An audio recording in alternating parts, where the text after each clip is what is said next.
Namo tassa bhagavato arahato samma sambuddhassa. Namo tassa bhagavato arahato samma sambuddhassa.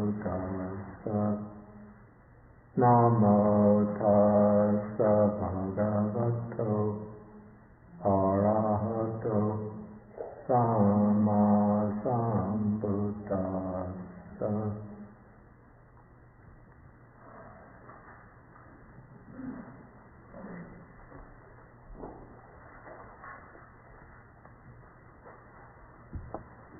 Good morning, everyone.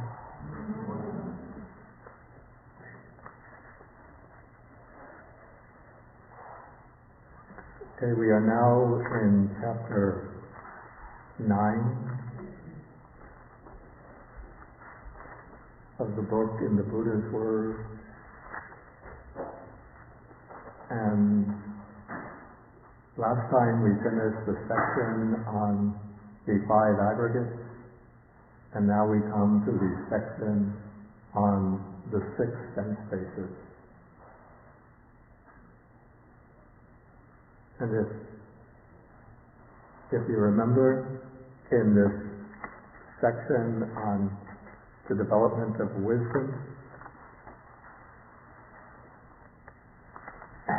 I prepared a table, which I introduced in an earlier class, which shows how the development of wisdom, according to the early discourses of the Buddha, is based upon what I would call the intersection of 2 factors.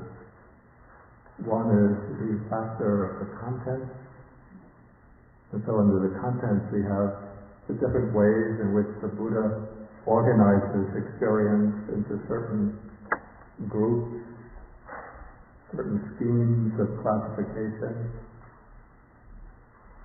which are then used as the basis for insight. Okay, so the primary schemes of classification that we meet in these sutras are the 5 aggregates, the 6 or 12 sense bases, the 6 or 18 elements, and then sometimes feelings and faculties.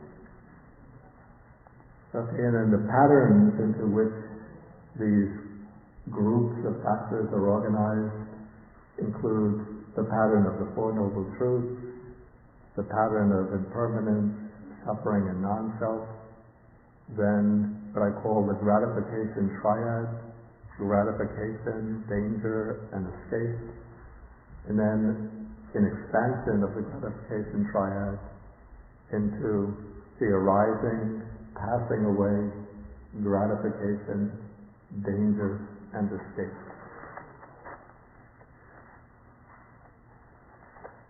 Last time, or maybe it was the time before that, we had distributed a table which shows this particular way of understanding the early discourses. Did everybody get that table?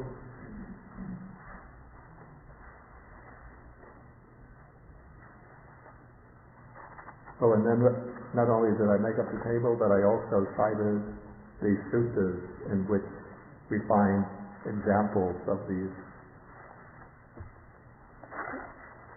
schemes of contemplation.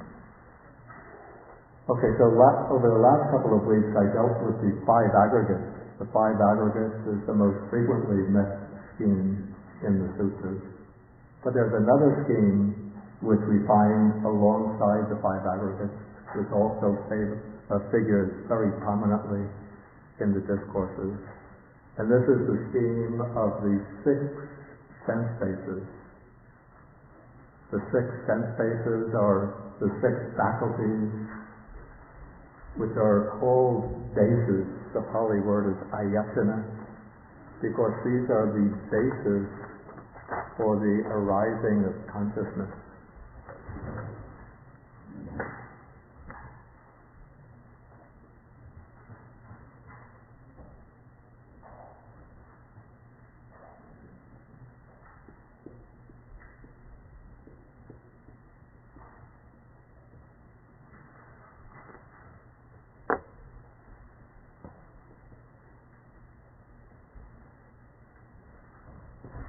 Okay, so the 6 bases are the eye, ear, nose, tongue, body. Those are the 5 material or physical sense bases. And then there is the mano. The mano is the mind base. This is the base for, call this reflective consciousness, internal consciousness, the consciousness that's aware of ideas, images, purely mental objects. Okay, now the 6 sense bases are sometimes expanded into 12 sense bases. We get the 12 sense bases by taking internal sense bases and external sense bases.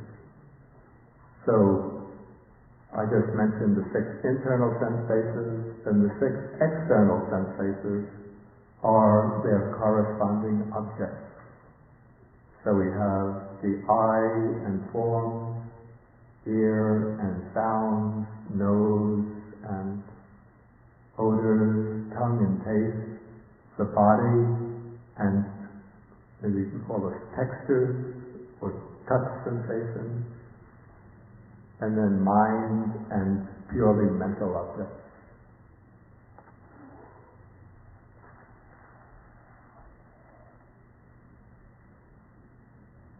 Okay, now these 6 sense bases play several important roles in the Buddha's teaching.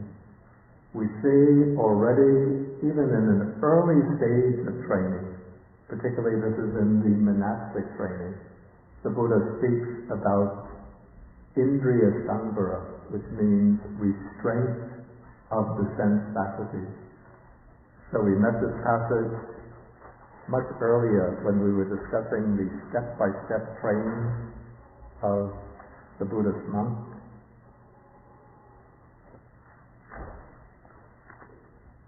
We have this on page 246 in paragraph 15.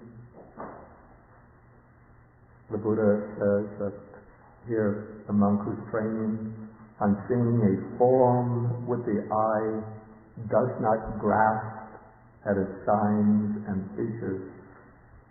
If he left the eye faculty unguarded, then evil, unwholesome states of longing and dejection, or craving and aversion, might invade him. And so therefore he practices the way of its restraint. He guards the eye faculty. He undertakes restraint of the eye faculty. And so the same thing is repeated for each of the other 5 sense faculties.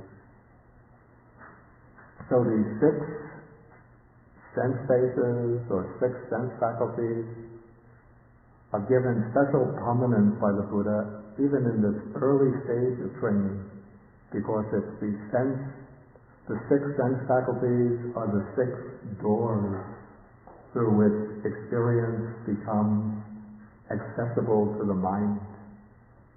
And if one doesn't exercise control over the sense faculties, then the sense faculties will grasp upon an object in a diluted or distorted way. And then this distorted grasp of the object becomes the trigger that originates unwholesome states of mind. Liking, disliking, attachment, repulsion, attraction and aversion. So, even when preparing the mind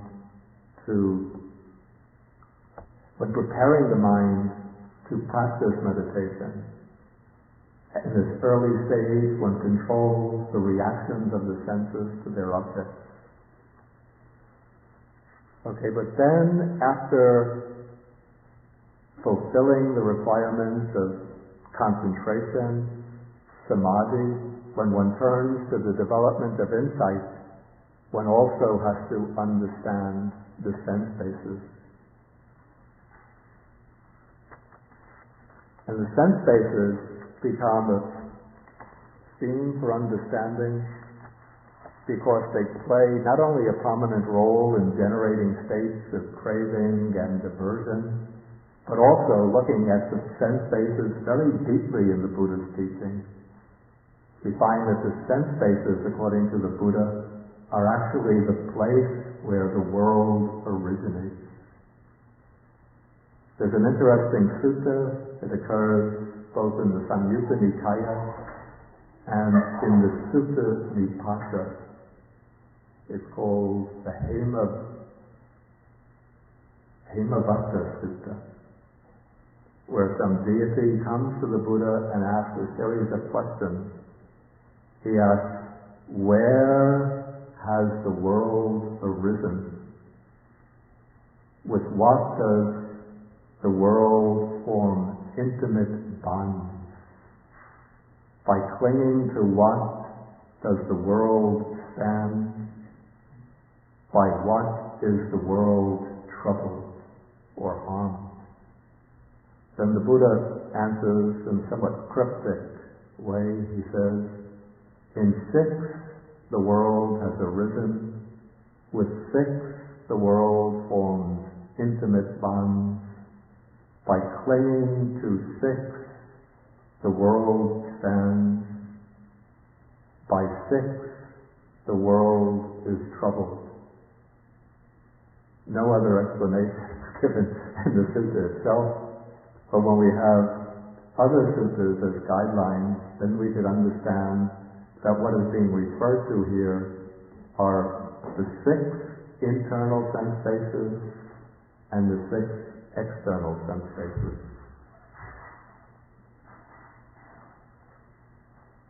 We can get support for this from a sutta in the Samyutta Nikaya. This is chapter 35, sutta number 107. And the same sutta occurs again in the Samyutta Nikaya as chapter 12, number 44. Here the Buddha raises the question, what is the origin and passing away of the world? So this is a question which has stimulated the thought of philosophers in all of the continents of the world. What is the origin of the world? How has the world arisen? And here the Buddha explains how the world arises with reference to the 6 sense bases. He says, in dependence upon the eye and visible forms, there arises eye consciousness. The meeting of the 3 is contact.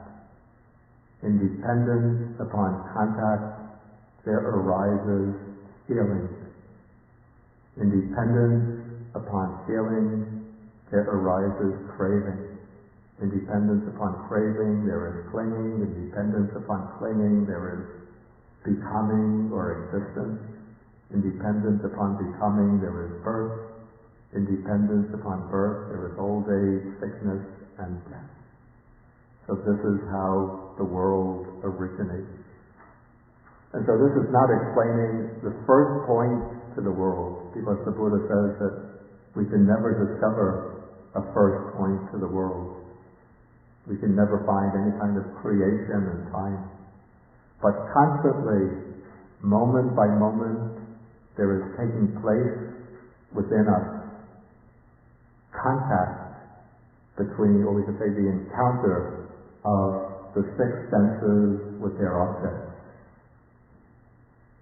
This encounter of one sense object with one sense faculty gives rise to consciousness. And then it is through this contact of consciousness with its object that there arises feeling. Okay, this much is necessarily given by experience. Once we come into the world, we necessarily have to undergo this process of making contact with sense objects, and through the contact experiencing feeling.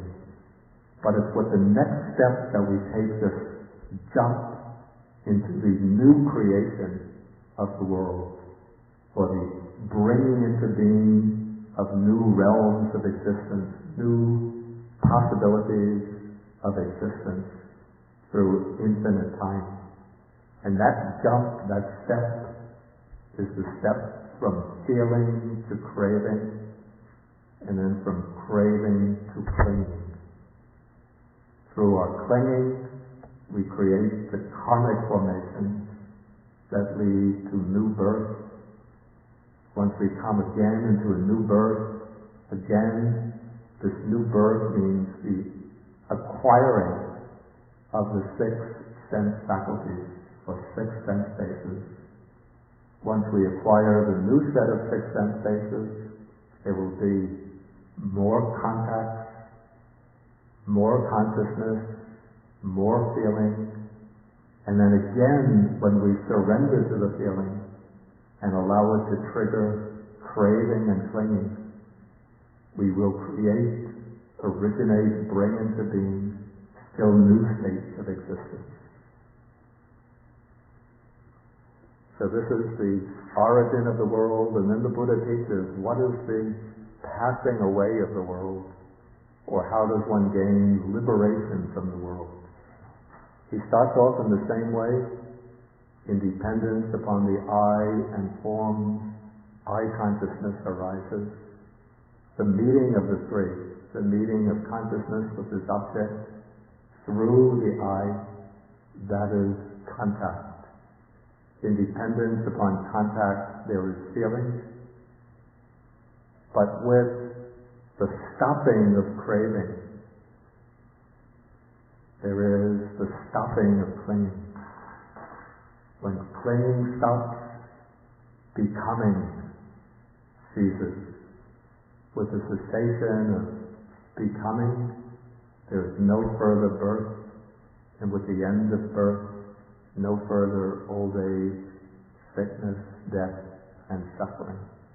That, the Buddha says, that is the passing away of the world, the ending of the world, or liberation from the world.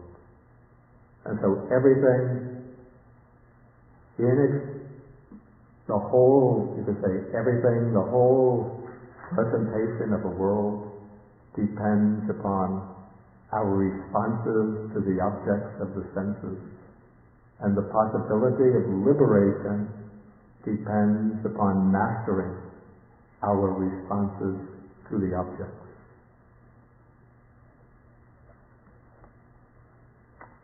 There's a sutta that occurs also in the Samyutta Nikaya. It's called the Rohitassa Sutta. It's chapter 2, sutta number 23. In the sutta, a deity by the name of Rohitassa comes to the Buddha and asks the Buddha, how does one reach the end of the world? Then the Buddha replies to him, he says, it's not by traveling. The deity asks, how does one reach the end of the world where there is no more birth, aging, and death? Then the Buddha replies, it's not by traveling that one can reach the end of the world where there's no more birth, aging, and death. When the Buddha says this, then Rohitassa becomes very happy. And he says, this is true, Venerable. He says, in the past, one time in the past, he made a decision to reach the end of the world, to travel to the end of the world. And because he's a deity, he could travel very quickly. And so, day after day, he would just travel continuously through the whole day, stopping only to take his meals. I guess the deities have to eat. And to go to I guess they have bathrooms in the heavens. He says just to stop in order to urinate and to defecate and to take rest. But the rest of the time, he just continuously traveled day after day, traveling very fast, that's almost at the speed of light. And he would travel continuously, month after month, year after year, and no matter how far he traveled, he never reached the end of the world. And so the Buddha said, that's the way it is. By traveling, you can never reach the end of the world. But the Buddha says, it's only when one reaches the end of the world that one can make an end of suffering. So then the deity was puzzled and said, well, if one can never reach the end of the world by traveling, then how does one reach the end of the world? Then the Buddha says, it is in this 6-foot-high body, endowed with its senses and consciousness, that I say there is the world, the origin of the world, the cessation of the world, and the path to the cessation of the world. So no matter where we might travel, now we have rockets going to the moon. Some people, rich people, are already reserving seats on these rockets to travel to the moon. Maybe in a few centuries we'll be able to travel. Well, actually, we could already send rockets to other planets, but maybe a century from now we'll be able to travel. Human beings, real human beings, can travel to other planets. Then if we survive beyond this without destroying our planet, destroying ourselves, maybe a few thousand years we'll be able to travel to other galaxies, then to other galaxy systems, always going further, looking to the end of the world. But wherever we go, even if we reach the very edge of the Milky Way, then we see that there are still other galaxies beyond the Milky Way. And then we get these machines, maybe we'll have these machines which can transport us to the very edge of the known universe. So we still have our eyes, so finally we reach the edge, we look beyond, there'll be something beyond that. We have ears, we can hear what comes beyond. And so as long as we have the senses, there'll always be a world presented to us.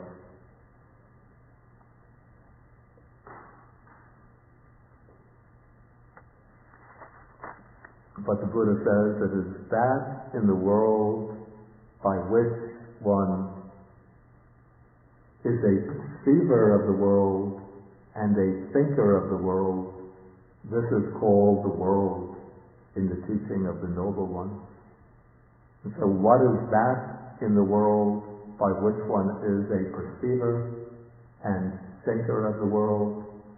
The eye, ear, nose, tongue, body, and mind.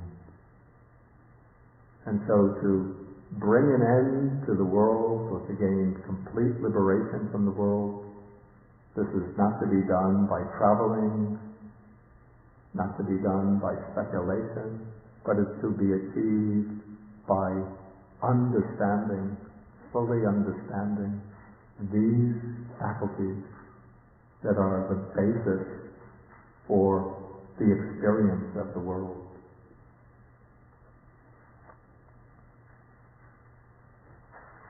Okay, and so the Buddha emphasizes the need to understand the 6 sense bases. And so now we can come to the text. Now I'm on page 345.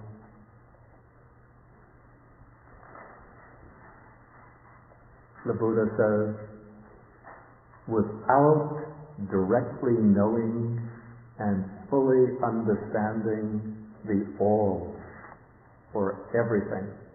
Here the Pali word is sabbang.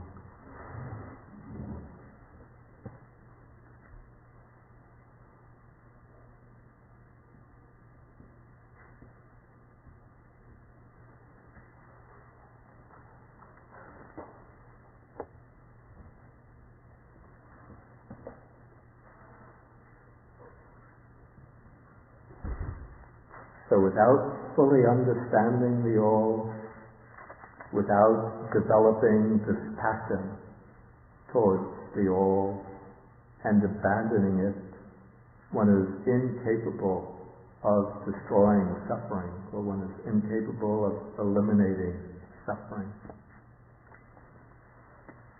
Now there's a sutta, a short sutta, that comes a little bit earlier in the Samyutta Nikaya. I think it's chapter 35, number 21 or 22. The sutta is called simply the All, Sabbang Sutta. And in the sutta the Buddha says, I will teach you the All. What is the All? The eye and form, the ear and sound, the nose and odors, the tongue and taste, the body and textures, and the mind and mental objects. This is the all. And if anybody, the Buddha continues, if anybody would say, I will put aside this all and teach some other all, that would not be possible. Okay, so this is the all in the Buddha's teaching. The 6 sense faculties and the 6 external sense bases. I don't think this means that the Buddha is what we call a philosophical idealist who just holds that the only thing that exists is the mind and things perceived by the mind. But rather I think what the Buddha is saying here is that this is what I'm concerned with in the teaching. This is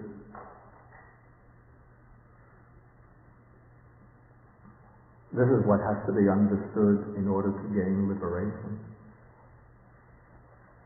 Okay, and so in this sutta, the sutta that I just referred to, the Buddha stops only with the 6 internal sense bases and the 6 external sense bases.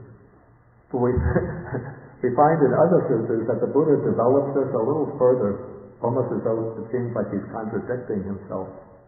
Since he doesn't stop just with the internal sense bases and external sense bases, but he goes on to speak about the meeting of how independent upon the internal sense base and the external sense base there arises consciousness, then the meeting of consciousness with objects through the sense faculty, that is contact, depending upon contact there's feeling.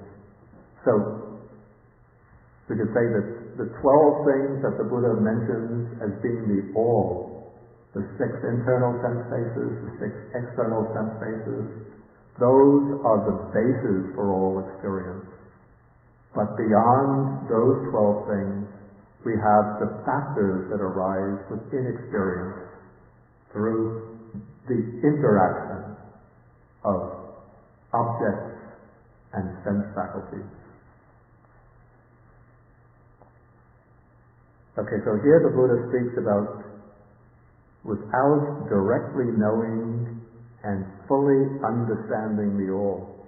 So here we have 2 words which are both related to knowledge, abhiññāya and pariññāya.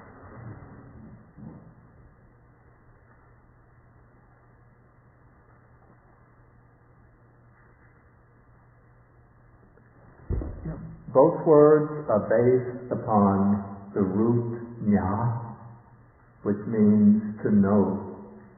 But they differ because they have different prefixes.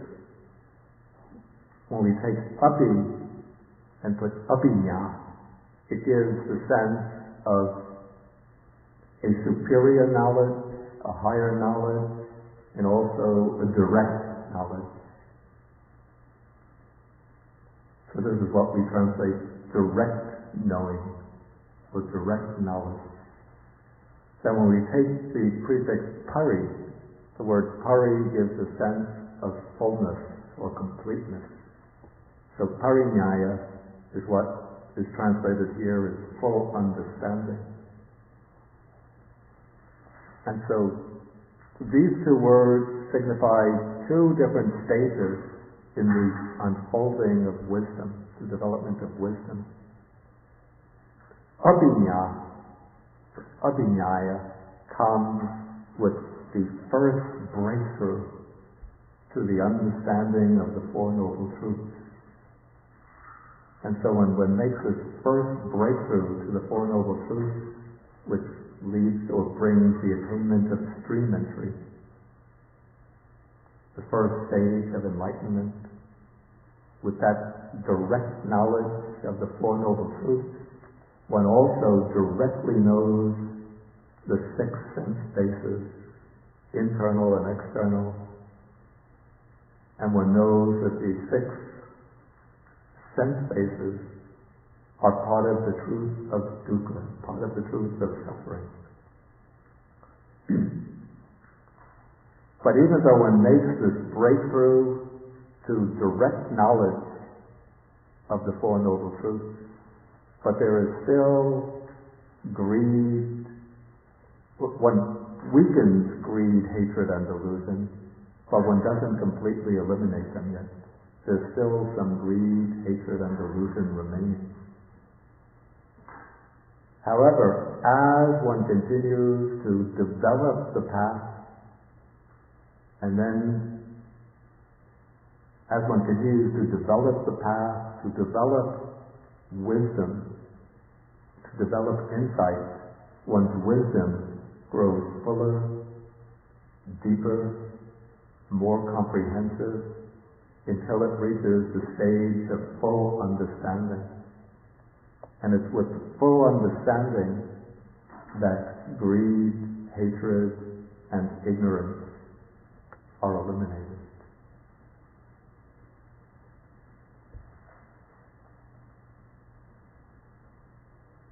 Okay, so as long as the six sense bases and their objects remain, there'll always be dukkha, according to the Buddha's teaching. It doesn't really mean that one is experiencing suffering in the sense of misery, unhappiness, sorrow, grief, worry, anxiety, stress, but there's some element of unsatisfactoriness. So that is the meaning of dukkha here.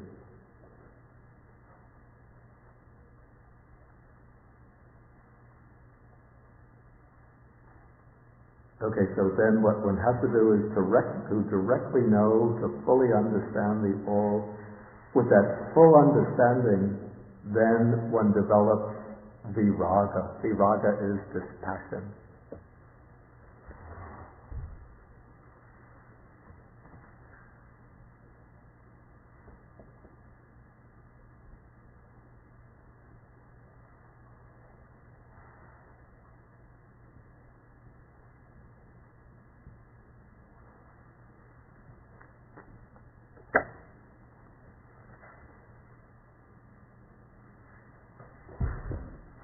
And then through dispassion there comes the abandoning.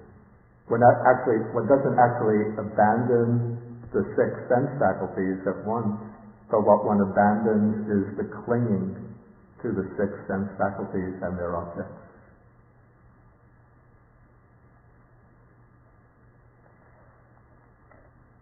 Okay, so then the Buddha raises the question, what is that all that one has to fully understand, that one has to directly know and fully understand?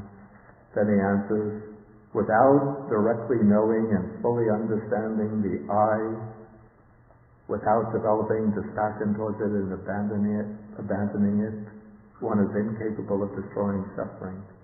Without directly knowing and fully understanding forms, eye consciousness, eye contact, and whatever feeling arises with eye contact as condition, and so on, one is incapable of destroying suffering. Okay, so this is basically showing the chain of factors within dependent origination. Through the internal sense base, external sense base, there arise consciousness. The meeting of the three is contact. Contact gives rise to feeling. Normally, feeling will trigger craving, and then craving will maintain the cycle. the cycle of becoming.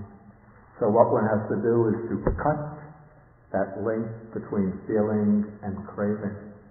And what enables one to cut that link is direct knowledge and then full understanding. Okay, so the Buddha just then repeats the same thing with the other 6 sense faculties, and then he states it positively. By directly knowing and fully understanding the all, by developing dispassion towards it and abandoning it, that is the abandoning, the clinging to the all, one is capable of destroying suffering.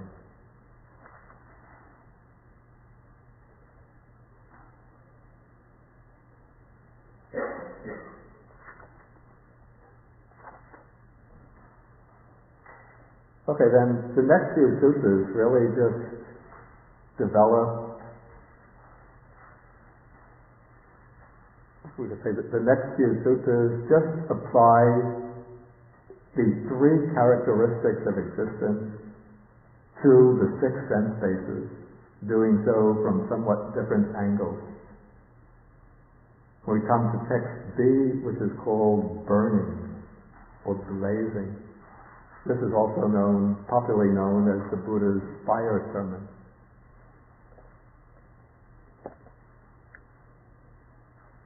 I think this sutta was partly quoted in T.S. Eliot's famous poem, The Wasteland. He has just the 3 words, burning, burning, burning, and then that's supposed to have been an allusion to the Buddha's fire sermon. When the text speaks about burning, which of the 3 characteristics would be emphasized here?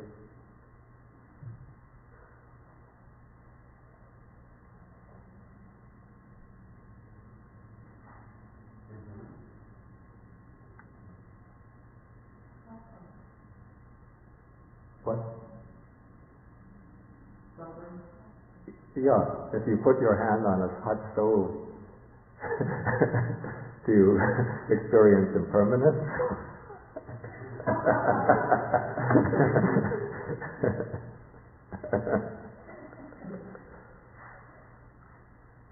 Yeah, and there's a special reason why the Buddha gave this discourse on burning to these 1,000 monks.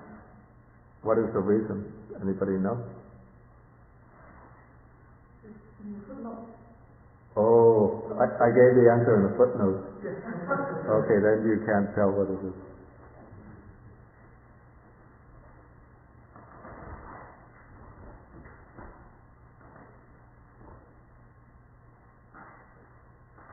Does anybody else know who hasn't looked at the footnote? There were other groups at the time who were worshipping fire. Yeah. And this was a rejoinder to that. Yeah, very good. In fact,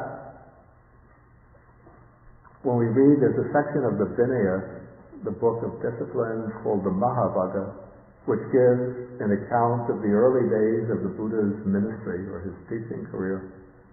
And this sutta, the fire sermon, occurs within that part of the Vinaya, and so we could see what the background to it is. The 1,000 monks who are mentioned here, and sometimes thousands, we don't take these numbers literally, it just means a large number. These 1,000 monks had formerly been members of a sect that worshipped the sacred fire. And so this was their main spiritual practice, was to keep a special room in which they would maintain the sacred fire. And then every day they would make offerings to the sacred fire. The sacred fire, actually the word for fire in Pali is Agni.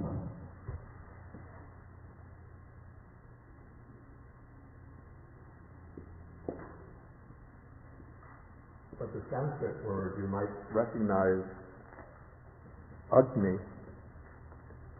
Agni was in the Vedas, the ancient Brahminic scriptures. Agni is the god of fire. And so the word Agni came to be applied to fire itself, because the ancient Brahmins saw fire not just as a natural phenomena, but as a kind of manifestation or an epiphany, a divine revelation, a revelation of divine reality. And so wherever fire was burning, it was all a manifestation of this supreme divinity, Agni. And so even in the Buddha's time, hundreds of years later, 500 years, 1,000 years later, groups of ascetics were still worshipping the sacred fire as a manifestation of this divine reality.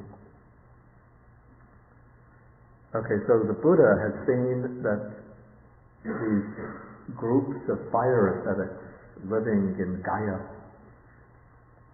had the potential to become enlightened. And so he went to them, and there was a kind of contest of supernormal powers between the Buddha and the ascetics. And whenever the Buddha would demonstrate his psychic powers, these fire ascetics, the leaders at least, thought, I'm an arahant. He thought, I'm enlightened or liberated. And so the Buddha went to them and asked for permission to stay at their hermitage. He stayed there, and every time the Buddha would perform some kind of miraculous feat, supernormal feat, and whenever the fire ascetic, the chief of the fire ascetics would see this, he would think, this visiting ascetic is very powerful, but he's not an arahant like me.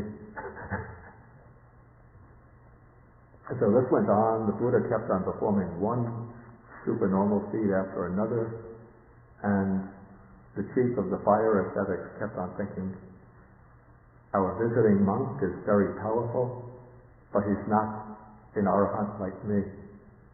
Until finally, after about 5 or 6 displays of supernormal power, the Buddha thought, let me give it to him straight. And so when this chief ascetic gave rise to that thought, the Buddha read his mind and said to him, I'm telling you, Kassapa, that was his name, Kassapa, you are not an arahant, and you're not even on the path to arhatship. And so when the Buddha said this, then the fire ascetic, instead of getting angry or throwing the Buddha out, bowed down to the Buddha, because he recognized that indeed that the Buddha is the enlightened one. And then he said, please, sir, let me become your disciple. Okay, and then the Buddha said, come and live the holy life under me. And so he became a follower of the Buddha, and then all of his disciples also gave up their fire worshipping practices and became disciples of the Buddha. Okay, and this happened, the Buddha did this actually 3 times with 3 different groups of fire ascetics, till there were altogether 1,000 of them. Then they walked together to this place, Gaia's head, and then the Buddha gave them the fire sermon. So he used the image of fire as a way to speak to them in terms with which they were familiar. So the Buddha says, everything is burning. What is everything that's burning? I, forms, consciousness, contact, whatever feeling arises, that too is burning. What is it burning? It's burning with the fires of lust, the fire of hatred, the fire of delusion, burning with birth, old age, and death, sorrow, limitation, pain, dejection, and despair, and so on. Okay, so you can just read this on. It's all just using the characteristic of dukkha, of suffering, through the image of a burning fire to expose the true nature of the 6 sense bases. The next sutta is called Suitable for Attaining Nibbana. The Buddha says, I will teach you a way or a practice that's suitable for attaining Nibbana. There's actually 3 separate suttas here which I've joined together. The first is seeing all of these phenomena, I and forms, consciousness and so on, contact and feeling, seeing them all as impermanent. The second is seeing all of them as dukkha, bound up with suffering. And the third sutta is seeing them all as anatta, non-self.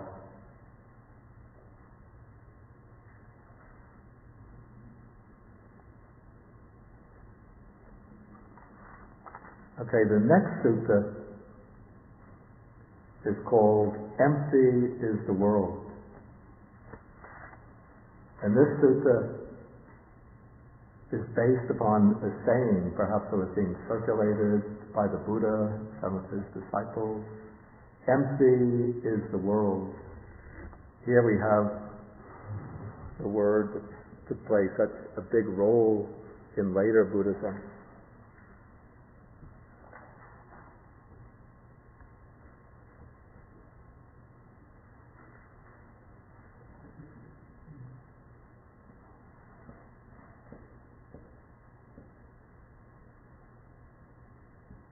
Okay, so the Pali for the expression empty is the world is sunyo loko. And from this adjective sunya, which means empty, one gets the abstract noun sunyata in Pali, which in Sanskrit becomes shunyata. And that is what is translated as emptiness. And so already one could see the root, the idea of emptiness is to play, of course, the major role in the Prajnaparamita Sutras and then in the philosophy of Nagarjuna, 1st century or 2nd century South Indian philosopher. But already we can see the root of this idea of emptiness in the early Buddhist teaching in a sutta like this, where we have the expression sunyo loko. Empty is the world. So Ananda comes to the Buddha and recites that phrase and then asks, in what way or for what reason is it said, empty is the world? Then the Buddha answers, it is because it is empty of a self and of what belongs to self that it is said, the world is empty, or empty is the world. Okay, so this is the basic meaning of emptiness, that things are empty or devoid of any kind of substantial selfhood, any kind of substance, substantial reality, or of anything that belongs to self, anything that could truly be taken as being mine. Okay, but what is the world that is said to be empty?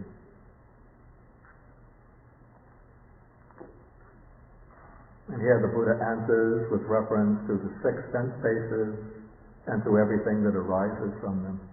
So the I is empty of self and of what belongs to self. Forms, visible forms are empty of I, of self, and what belongs to self. I consciousness is empty. I contact is empty. Whatever feeling arises is empty of self and of what belongs to self. And then the same is repeated in regard to all of the other sense bases and their objects.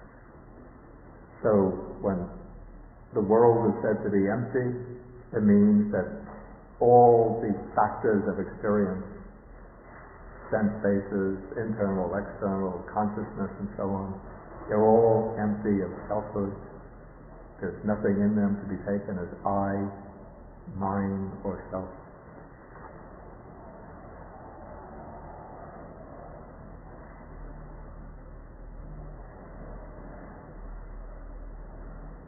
Okay, maybe I'll ask if there's any questions at this point.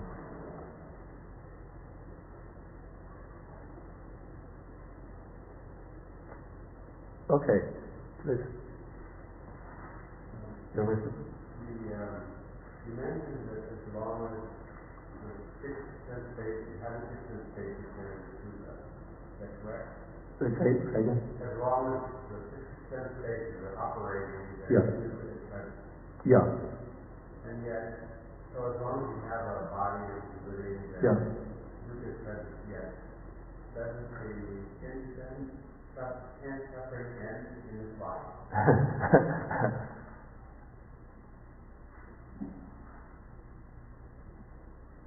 Okay, maybe repeat. I heard the question, but maybe just for the sake of the recording, if you repeat it with the microphone. You mentioned that as long as the six sense bases are active, then dukkha is present. Yeah. And yet, I'm confused because I think I understood that dukkha can end in this life. Yeah. How do I resolve that? Okay. The way I would understand it is this way. What the dukkha that one could fully end in this life will be all the types of disagreeable feelings, disagreeable mind states that arise based upon greed, hatred, and delusion. So any kind of mind state like worry, distress, anxiety, sorrow, grief, concern, worry, lamentation, dejection, despair, all of those would be completely ended. Okay, but as long as the body with its six sense faculties stands, one is still exposed to the possibility of disagreeable physical feelings, bodily feelings. So as long as the body stands, one still can get ill, sick. One could undergo injuries, bodily injuries. And so in this sense, as long as the body stands, one is exposed to disagreeable or painful bodily feelings. And then just the very fact that the body and all the things experienced through the body is impermanent and conditioned, this is considered dukkha in a subtle way. It's not the gross type of suffering. Okay, now the person who's reached the end of suffering, you could say, he continues to live on, and as long as he continues to live on, he'll experience painful bodily feelings and still continue to maintain this body which is imperfect, subject to decay, to old age, and to death.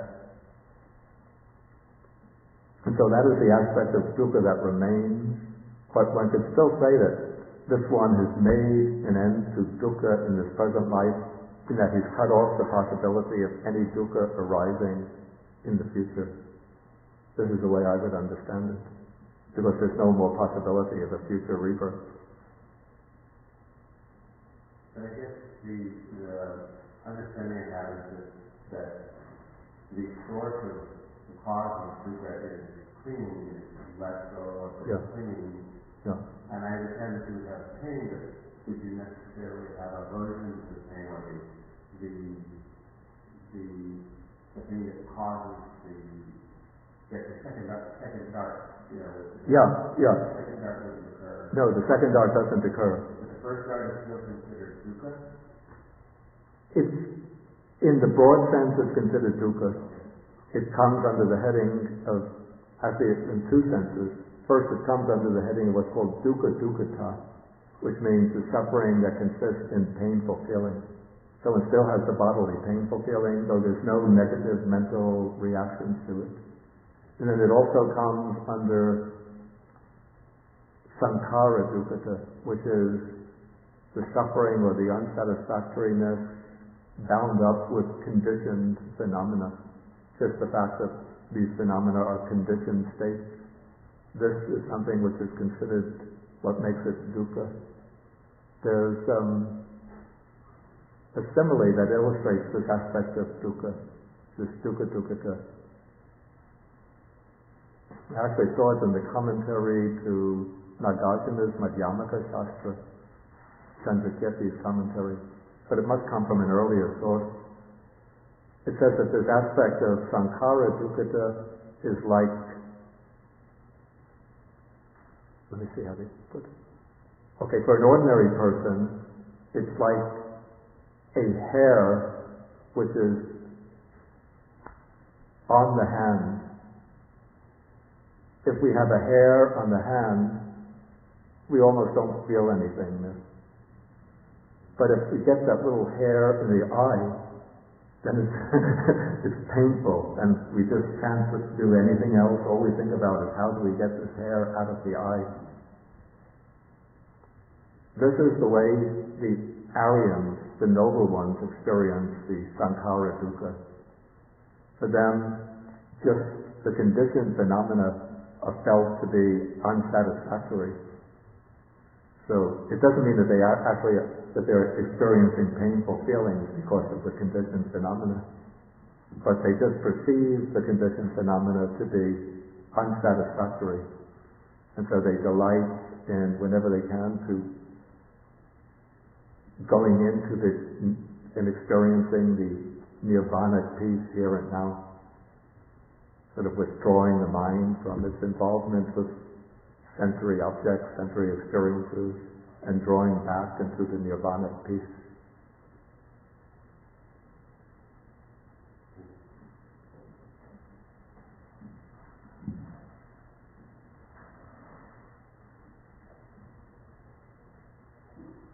Yeah.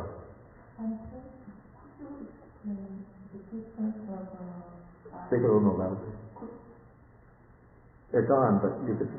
Could you explain the difference of six doors and six gates?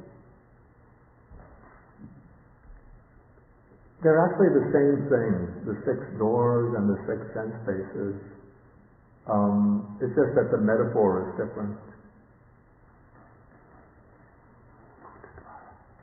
Yeah, we have the expression. Usually when the Buddha is speaking in terms of contemplation, developing insight, or about the origination of experience, he uses the word ayatana, base.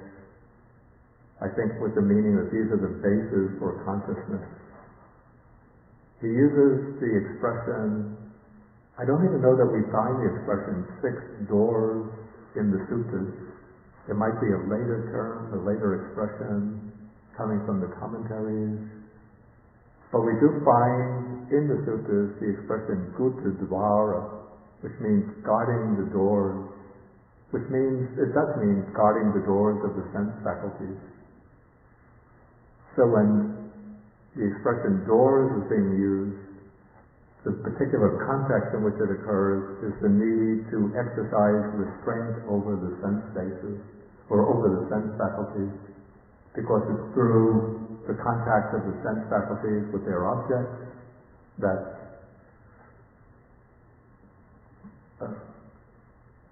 let's put it this way, it's the contact of the six sense faculties with their objects that triggers the arising of covetousness and dejection, or greed and aversion.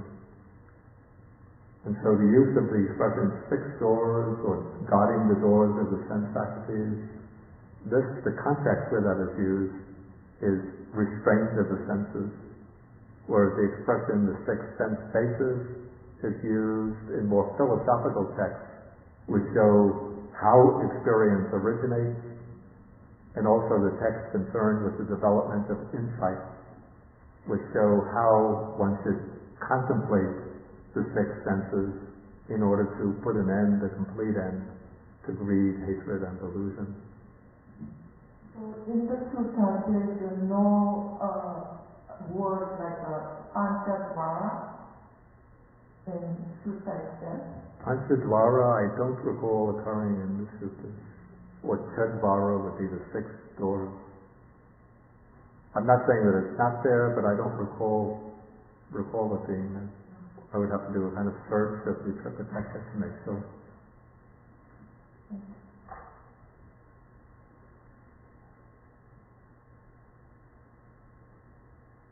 Any further questions? Okay, Richard. There's a question about praising and clinging clinging is the cause of dukkha, and Yeah. but craving seems to be what leads to clinging. Yeah. So, do both end? Do both craving and clinging end? With the full development of wisdom? Yeah, both craving and clinging end. Clinging, we could say, we could understand as a kind of strengthening of craving. Or if we want to distinguish that, maybe we could say that craving more specifically means the desire for what one does not have, and then clinging means holding to what one has already acquired. So sometimes the two are not so sharply differentiated. Okay, there's one question sent over the internet. Okay, the question is, for the abandoning of the all, is jhana the requisite for abandoning of the six senses and the raga? Okay, this leads into a little bit of different questions. I mean, from what I'm dealing with here, and that is the question whether jhana is necessary for attainment of. Sometimes the question is whether jhana is necessary to achieve stream entry, whether it's necessary to achieve arhatship. And then so many different people have different opinions about that question, and the arguments become very intense, very heated. I know monks who are almost not talking to one another because they have different answers to these questions. If my answer goes out over the internet, there'll be people attacking me, others will be applauding me. Okay, the way I understand it, I just state my opinion. From what I could see from the suttas, that jhana is not necessary to achieve the first of the four levels of enlightenment. It's not necessary to achieve the first two levels, the level of stream entry and the level of once returner. Because we find people like householders like Anathapindika, Visakha, who was always delighting in her children, grandchildren. Anathapindika was a millionaire who was involved in making money and more money. They became stream enterers, maybe once returners, and they're assured of a heavenly rebirth. But one doesn't get the impression that they're intense meditators going off to develop jhanas. It seems to me, from my reading of the Sutta Pitaka, that the point where jhana becomes important, maybe essential, is in making the transition from the stage of once returner to the stage of non-returner. But the commentaries, both in the southern tradition, the Pali tradition, and in the northern tradition also, the tradition of the Sabhastivadins, recognize the possibility of achieving even arhatship without the attainment of jhana. This is called the Panya Vimutta Arhat, the wisdom-liberated Arhat. And the Pali commentaries have a special term, Sukha Vipassaka, the dry insight Arhat. So this is one who achieves arhatship through the power of wisdom without basing it upon the attainment of the jhanas. There's no explicit mention of the dry insight Arhat in the suttas, but there are some texts in the suttas, some suttas, that the commentaries interpret to be evidence for the existence of dry insight Arhat. The most famous example is the Susima Sutta. This is Samyutta Nikaya, chapter 12, sutta number 70. Okay, any further questions on this?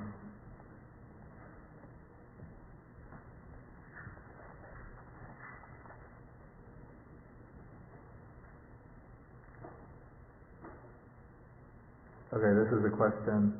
So is the strategy for abandoning, say, craving through the six senses to be out of sight, out of mind? That is, like, avoiding seeing, hearing, smelling, tasting, touching. This isn't the Buddha's strategy. In the Buddha's time, there were some ascetics who had the idea that the way to master the senses is avoid as much as possible any kind of sensory contact. So maybe they would put we call these blinkers, or blindfolds over the eyes, stuff the ears with earplugs. I don't know, they have to breathe through the nostrils, can't stop the nose. They still have to eat, so they'll taste the food. Maybe they just ate very bland food, and of course they have to touch things, but they wouldn't touch anything sensually exciting. But this wasn't the Buddha's way. The Buddha rejected this approach. This comes in Majjhima Nikaya, Sutta number 152, the last sutta in the Majjhima Nikaya. And the Buddha's way is through controlling the mind through mindfulness and the contact with the sense objects. So one sees forms, hears sounds, but one doesn't grasp upon the attractive or repulsive features of the sense objects.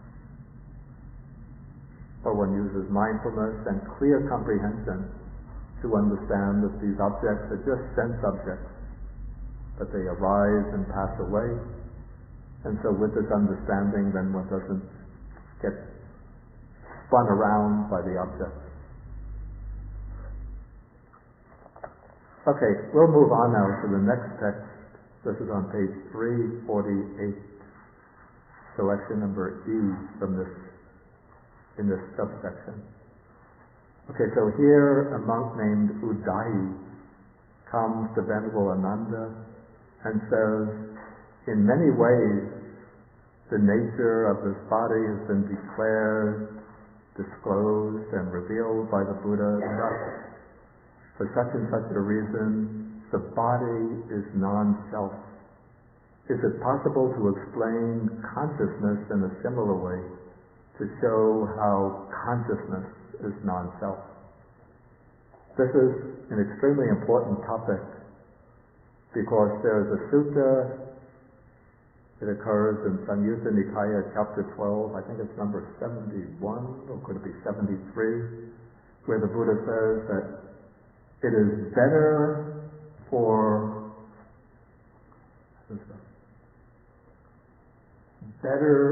to take the body to be self, but not the mind. Because this body is seen to last for a day, a night, a year, 10 years, 20 years, 50 years, but what is called mind, chitta, or thought, mano, or consciousness, vijnana, that arises and passes away constantly, moment after moment, day and night.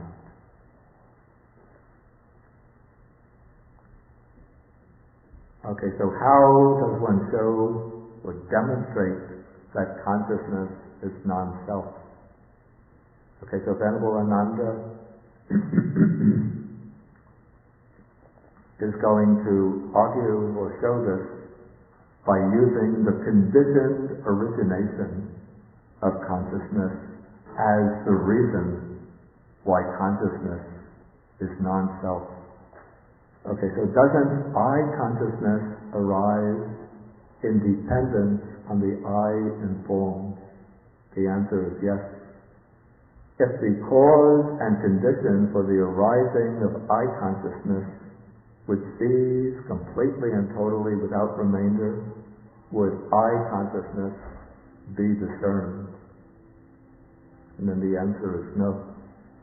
And so Ananda says, in this way,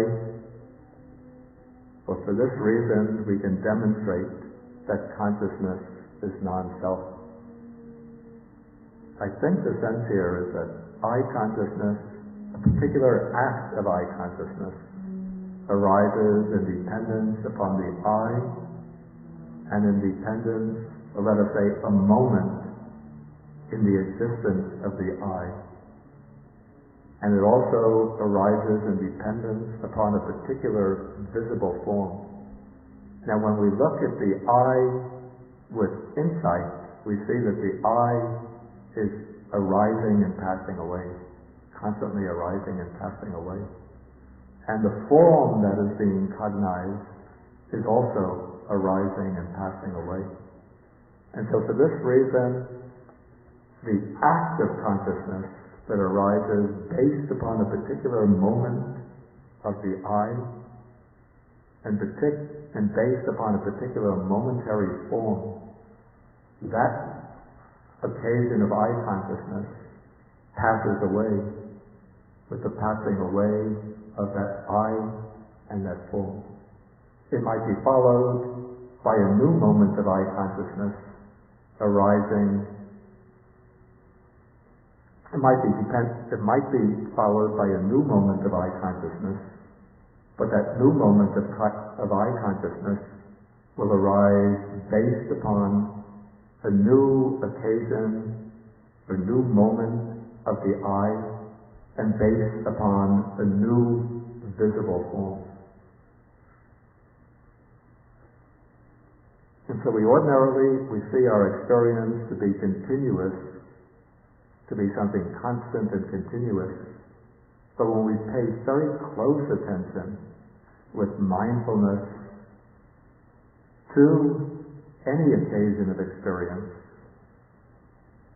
we could see how that experience is actually a process made up of moments of experience which are constantly arising and passing.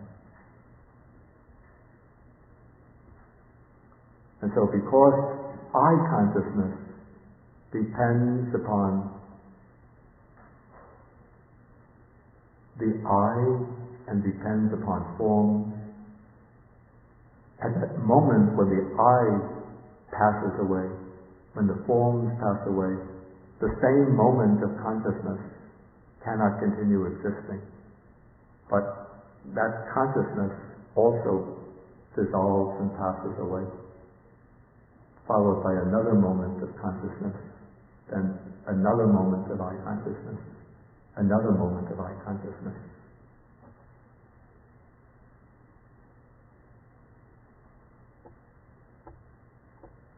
This is the way I would understand it, but this expression that it would cease completely and totally without remainder, it almost seems some might take it to mean that this occurs only at death, with the death of the body.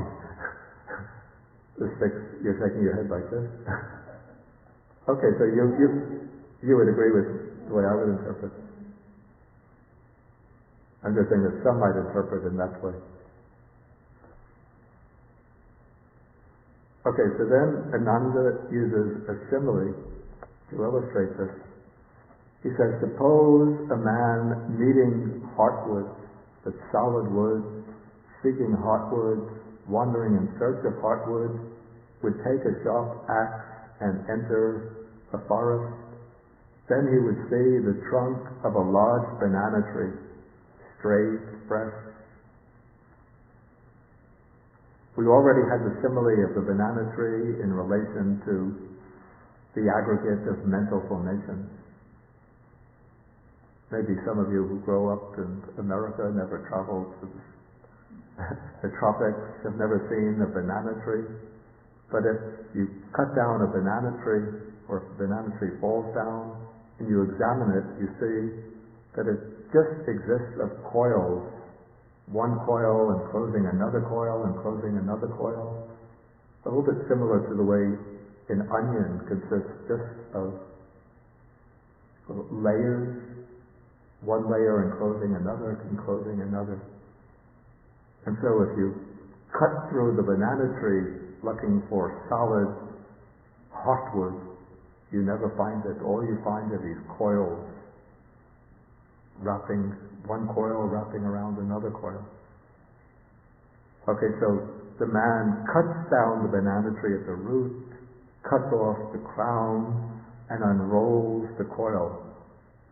And as he unrolls the coils, he would not find even softwood, let alone hardwood.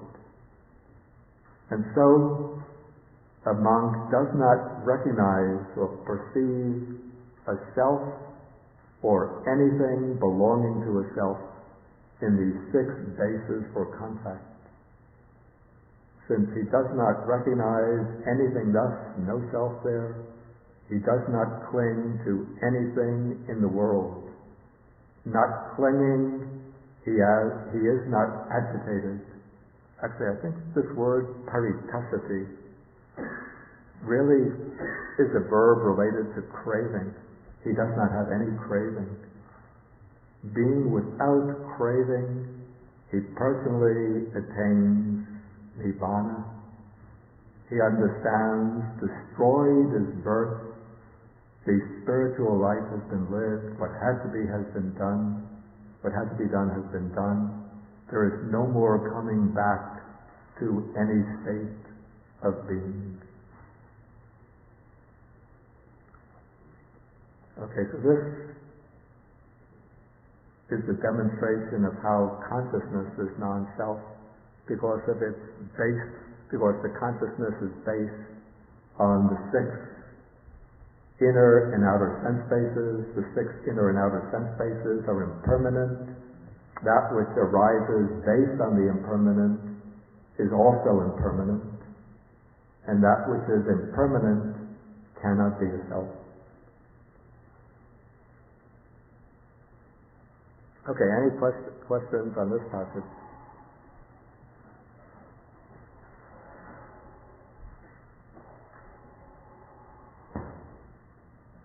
Okay. I have a question about the term 6 bases for contact. Yeah. Does it include 18? Because I know 6 bases could be 6 or 12, depending if you want to include the internal one and the external aspect. So you say there's 6 bases for contact. Yeah. Does it refer to 18? To 18? Yeah, including the eye consciousness and ear consciousness, because contact is there. Yeah, but the expression 6 bases for contact is referring only to the 6 internal bases, but they're called pasayatana, bases for contact, because it's through these sense bases that contact occurs. But the bases themselves, the bases for contact, are just the 6 bases. Not even the 6 external ones. No. They're just the 6 internal sensations.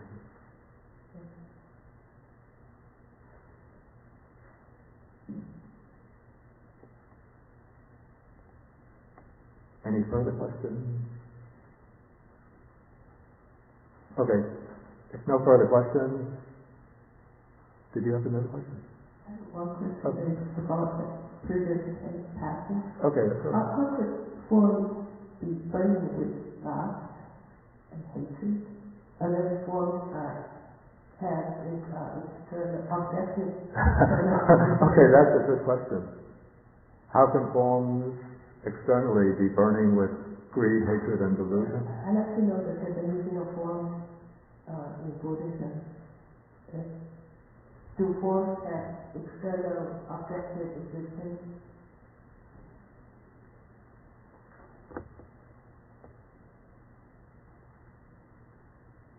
Do they have existence apart from the act of perception? Let us say that the Buddha doesn't really deal with this question in a kind of philosophical way, the way we deal with it in Western philosophy, in which case, in Western philosophy, it always leads to an insoluble problems. When different thinkers, they raise the question, do there exist objects apart from the perception of them? So how does one know that an object exists? One could only know that something exists through the perception of it. This came down in the popular poem some years ago with the riddle, when a tree falls in the forest and there's nobody there, does it make a sound?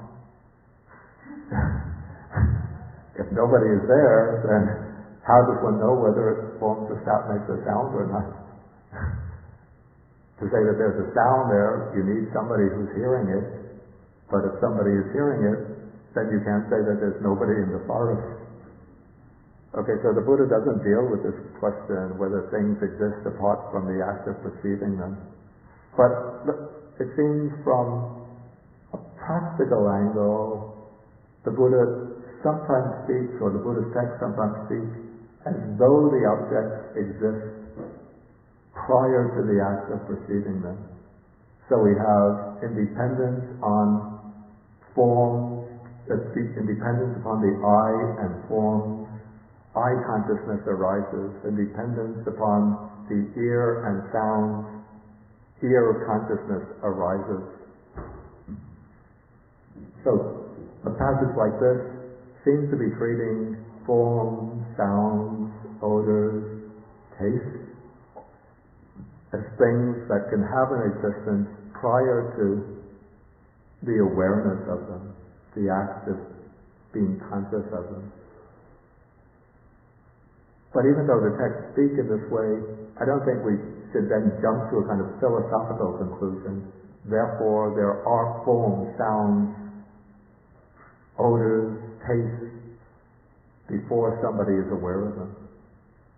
It's just, I think, this is just going along with a conventional way of speaking without making any kind of philosophical commitment to either an idealistic epistemology, theory of knowledge, or a realistic theory of knowledge.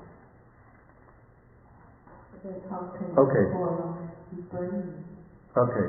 Then the question is, how are forms, sounds, odors, tastes burning with greed, hatred, and delusion? Okay, well, I don't have very much attachment to this writing instrument, but somebody gave me this very nice, very high quality, what do you call this, recording device? MP3 recorder. The MP3 recorder doesn't have greed, hatred, and delusion in itself, but if you get near it and seem like you're going to take it away from me, Bhante will get angry, right? Why does Bhante get angry? When Bhante gets angry, what is going through his mind? What? Yeah, but what mental state particularly? Well, before the clinging. Well, let's say when Bhante gets angry, if the three, greed, hatred, delusion, what is there immediately? Burning. What? Burning. Burning with what? With hatred or anger. Dosa could be hatred, anger. But when somebody is taking the instrument away and Bhante is burning with anger, what was there before somebody took it away? Greed or clinging to it. So it's not that the recording device itself has greed, hatred, and delusion, but it's really the mind based upon the form that has greed, hatred, because of the delusion, this is mine. Okay, so the same is with all of the other sense objects. In themselves, maybe there is somebody has dropped a tape player in the forest.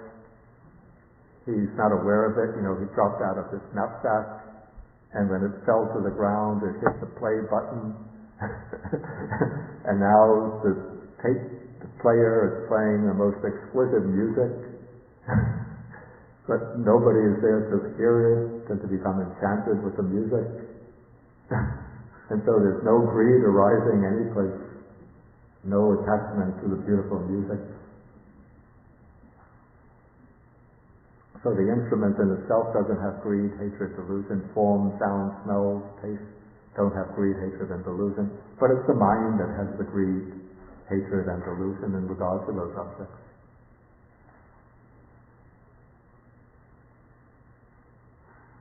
Okay, let us pass on now to the next section. Okay, now we've finished with the 6 sense bases, and I've gone through them a little bit quickly. I just wanted to take a selection of texts illustrating each of these schemes. So to find all the sutras dealing with the 6 sense bases, you can look in the Samyutta Nikaya, chapter 35. This has about more than 200 sutras on the 6 sense bases. Now we come to the third scheme, which is called the dhatus, which means, or we translate as elements.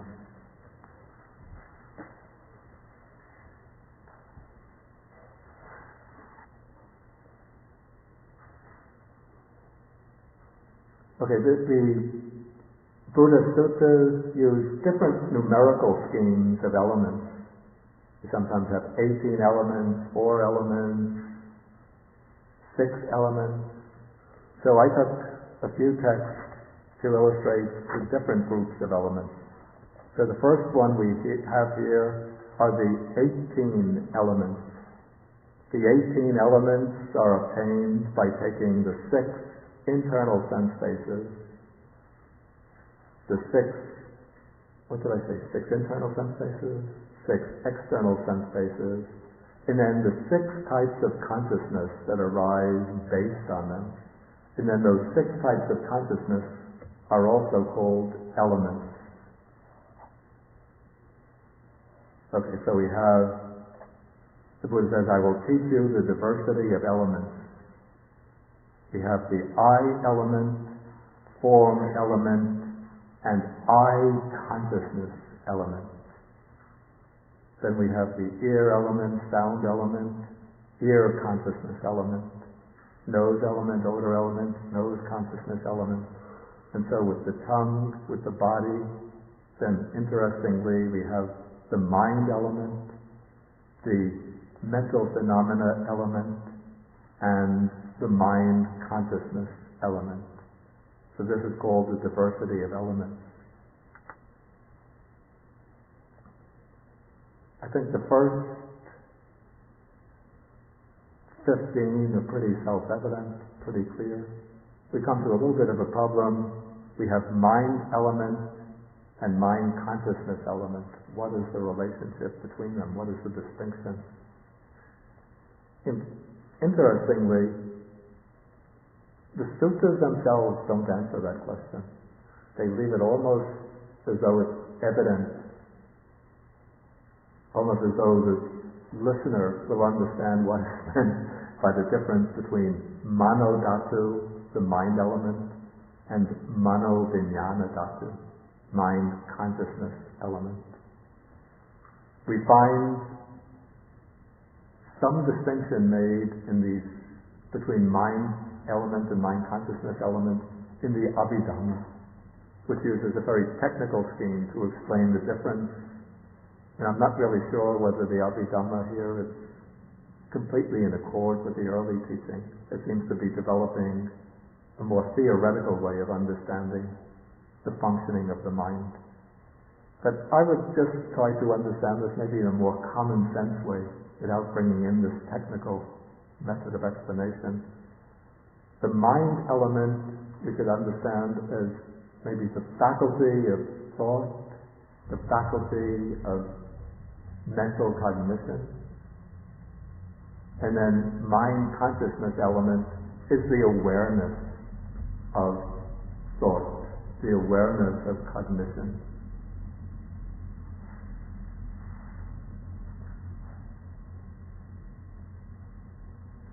So let us say this is example, I'm trying to work out a mathematical formula.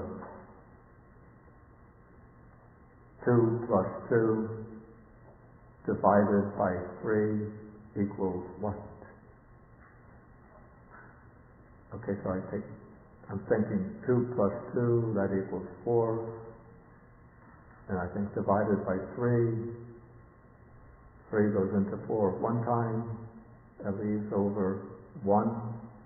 So it's 1.33333. So all of this I'm thinking. That thinking is the work of mano. And then while I'm thinking this, there is the awareness of what I'm thinking. That is mano vijnana dhatu. We could just leave it simply at that.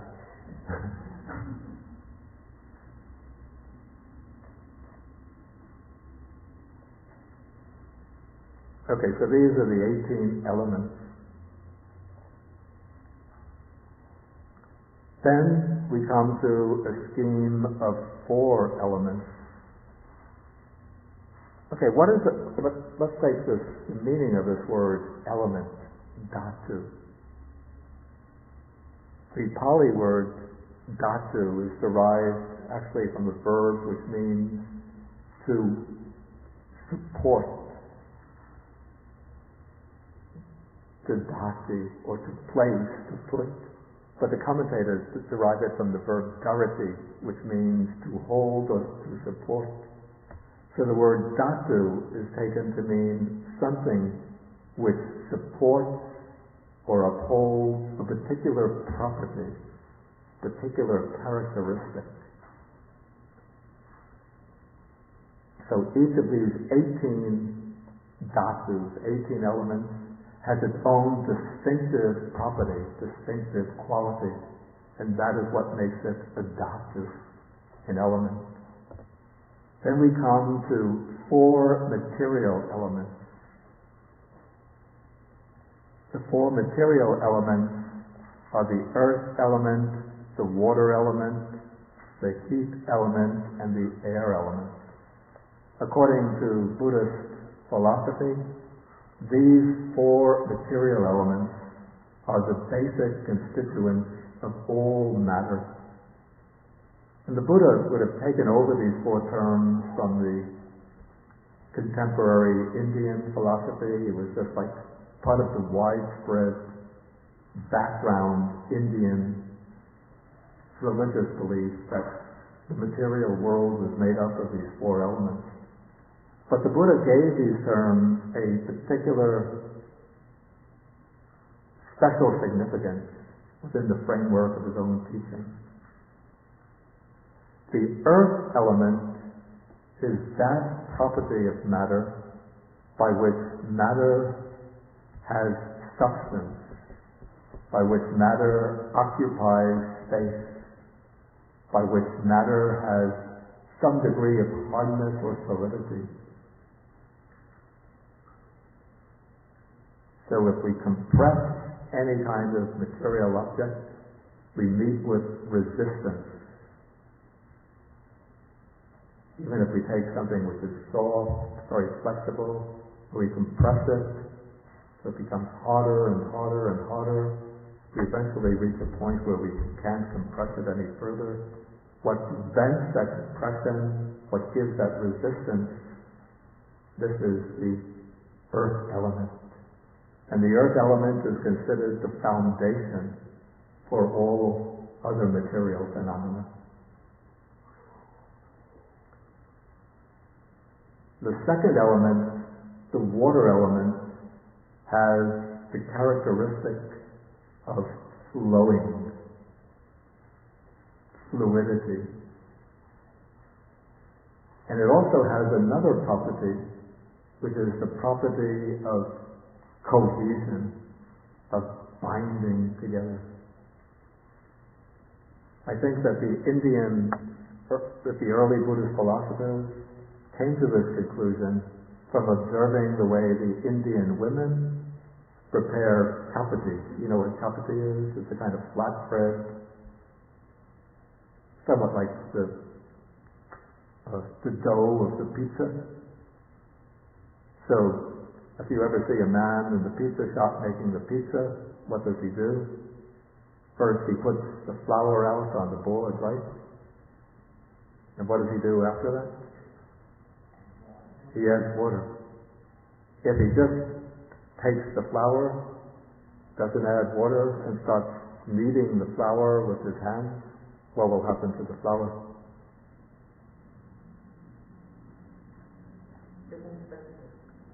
Yeah, the particles of flour, they won't stick together. So what enables them to stick together is the addition of the water. So maybe when they observe this, the great Indian philosophers watching the village woman making the chapati, they came to the conclusion that water has the property of binding material particles together. So this is, maybe it's like, they call them, I think, gluons in modern particle physics. It's a kind of force that binds the quarks together.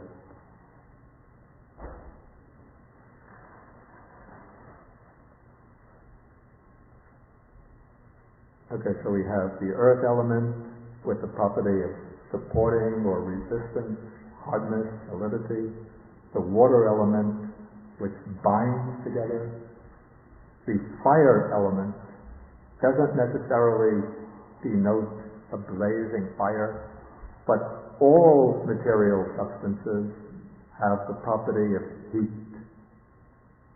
And so that which gives heat to matter is the fire element. If the fire element is more prominent, then the object becomes hotter.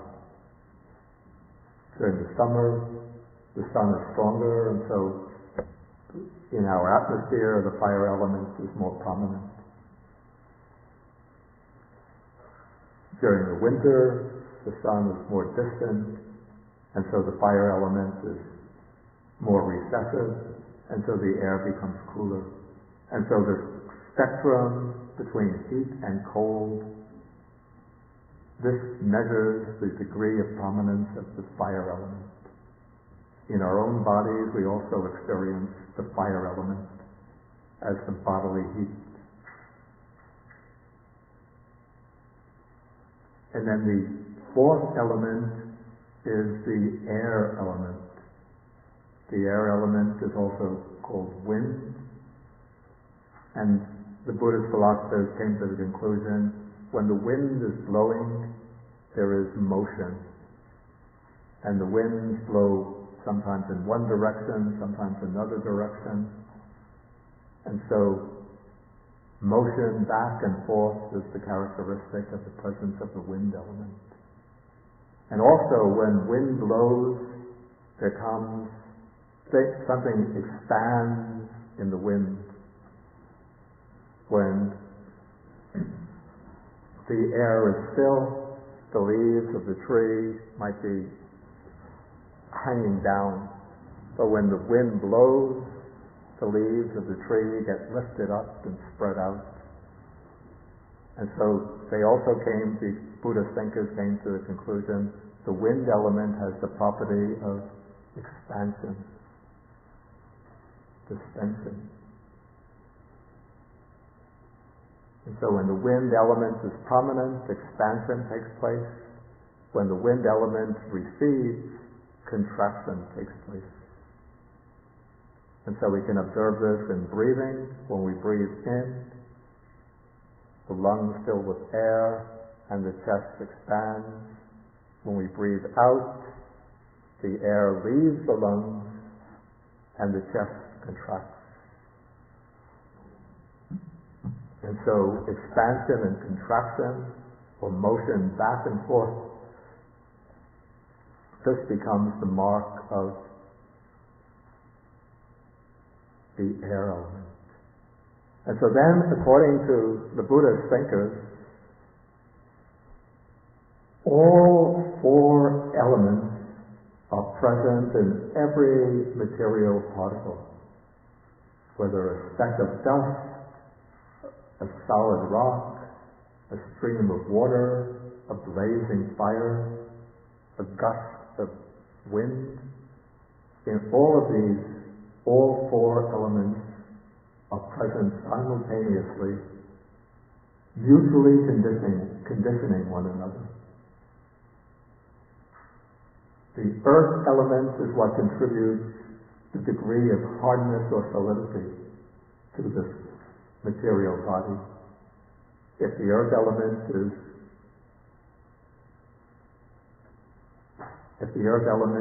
reduced, or if it's present in a low degree, then we get softness or mobility in the object.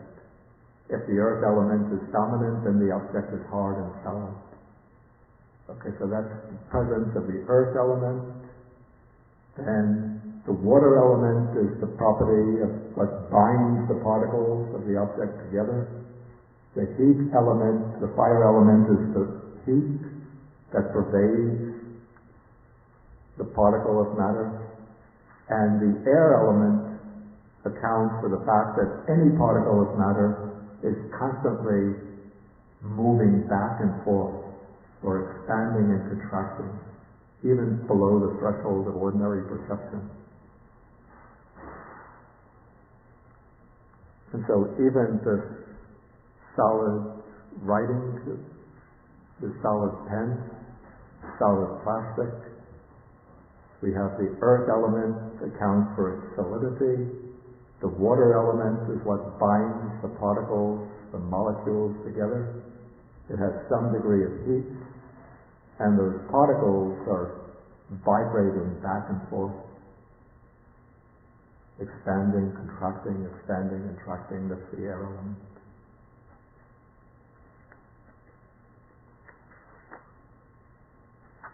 Okay, so then the Buddha says, here I just strung together a number of sutras, combine them, dealing with the four elements.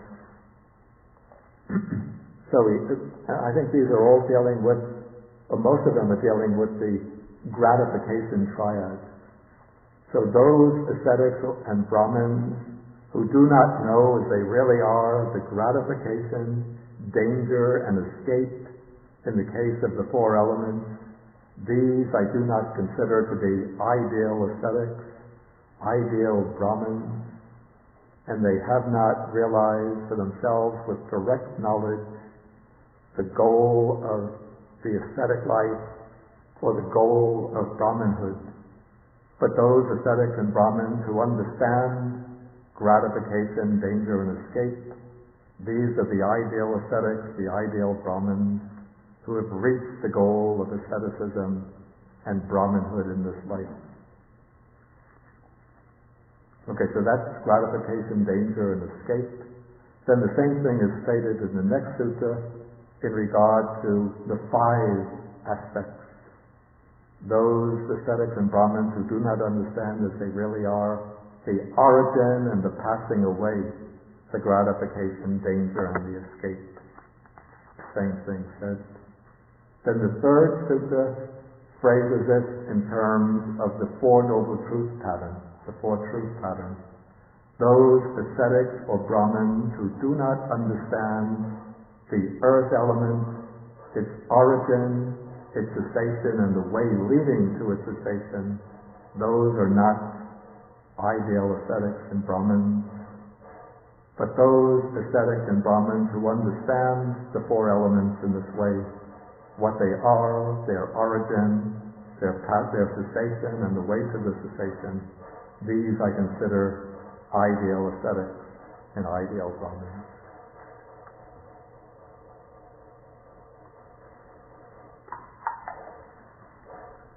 Okay, I think we'll stop the explanations here, and if there's any questions, then please feel welcome to us.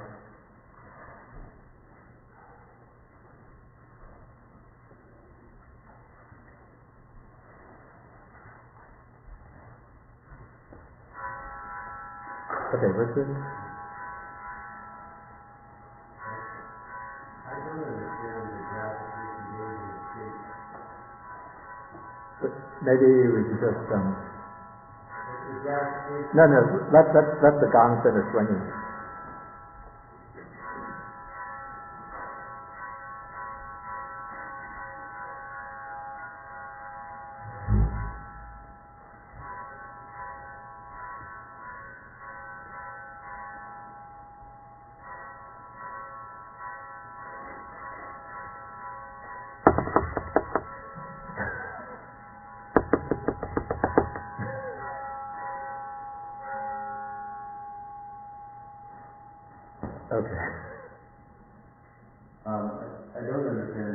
gratification, danger, and sleep in the four elements, how that comes into the...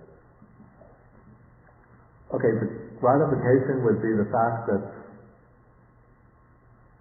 usually when we relate to material things, we don't think of them in terms of the four elements. But what it means basically, the gratification means finding pleasure and joy out of things experienced through the senses, material things experienced through the senses, material things that are compounds of the four elements.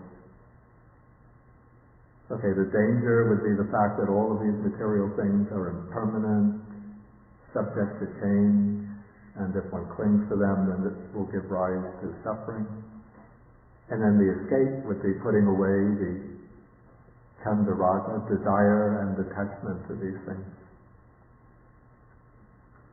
So there's not a separate gratification danger for each of the four elements that come out of the material form. So you have gratification, danger, and sleep. Well, it's the same for all of them. It's whatever pleasure and joy one obtains from each one of them, that would be the enjoyment in it, or the gratification. The fact that these things are all impermanent, that is the danger, and the putting away of desire and attachment, that is the escape. But analytically, one could take each element individually and then reflect in this way in regard to it. But normally in our experience, we don't think in terms of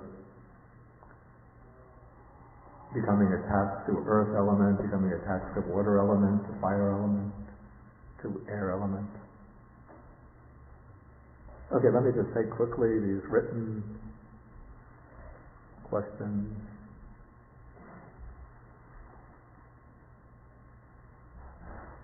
Okay, what is an example of an external mind object that is not sight, sound, smell, and so on? You see, actually,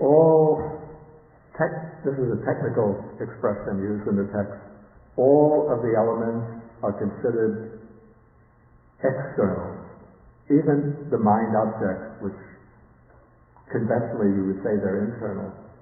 Thoughts, ideas, images, judgments. These are acts, mental acts, or objects of mental acts. And so, in our English way of expression, we say they're internal. But in the Buddhist philosophical way of speaking, the six sense faculties, which are the subjective instruments of cognition, these are called internal.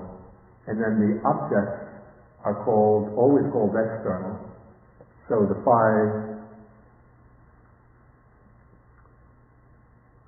physical sense objects will always be called external, even though I might be attached to, say, my own form. Somebody is proud of their beautiful face, and so they have craving for their own facial features.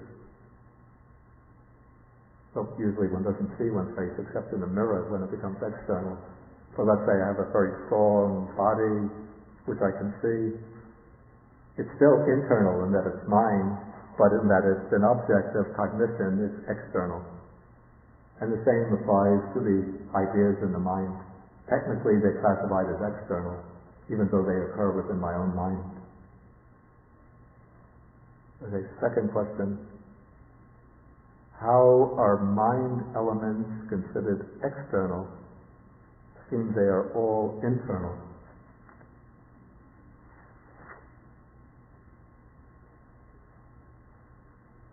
Did we come across the expression external mind element?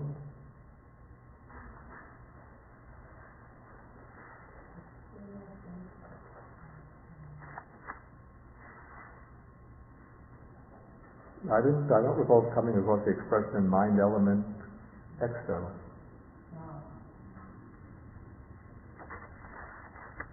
Okay, yeah.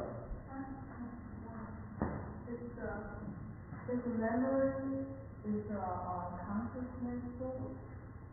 Memory. Okay, is memory an active consciousness? Yes. Yeah, memory would be an active consciousness. Memory would involve the coming together of a number of elements. In terms of the aggregates, I would say one can't reduce memory just to one aggregate, one out of the 5 aggregates. But in memory, perception plays a very important role, sanya. Because sanya is that mental function through which we can identify the characteristics of things. And so when we use sanya, perception, to identify the characteristics, that serves as a basis for memory. So when I see something on a later occasion, my mind focuses on the same characteristics, and in this way I can remember it. And so sanya is important in memory, perception. But whenever perception occurs, there's always consciousness along with it. So we could also say that memory is an act of consciousness. So memory is quite a complex phenomenon with many components to it. Okay, we'll end now, and then we'll come back at 12 o'clock, and if there's any other questions or any points to discuss, we can discuss them then. Okay, let us end with the sharing of the merits.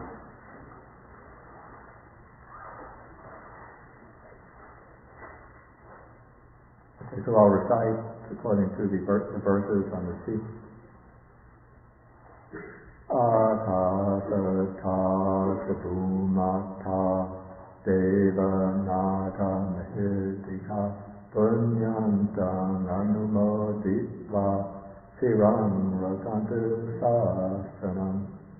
Akasata sabhumata devanata mahirtika punyantang anumoditva siram rakantu desanam. Akasata sabhumata devanaga mahirtika punyantang anumoditva siram rakantu mam param. Etavata amhehi sampadam punya sampadam sabbe devanumodantu sabba sampati siddhya. Etavata amhehi sampadam punya sampadam sabbe buddhanumodantu sabba sampati siddhya. Etavata amhehi sampadam punya sampadam sabbe sadhanumodantu sabba sampati siddhya. Papavupadhyaya vijihitato ekantare satakaya upapanna rupya rupita sanya samino dukkha pamusantu pusantu nibbutting.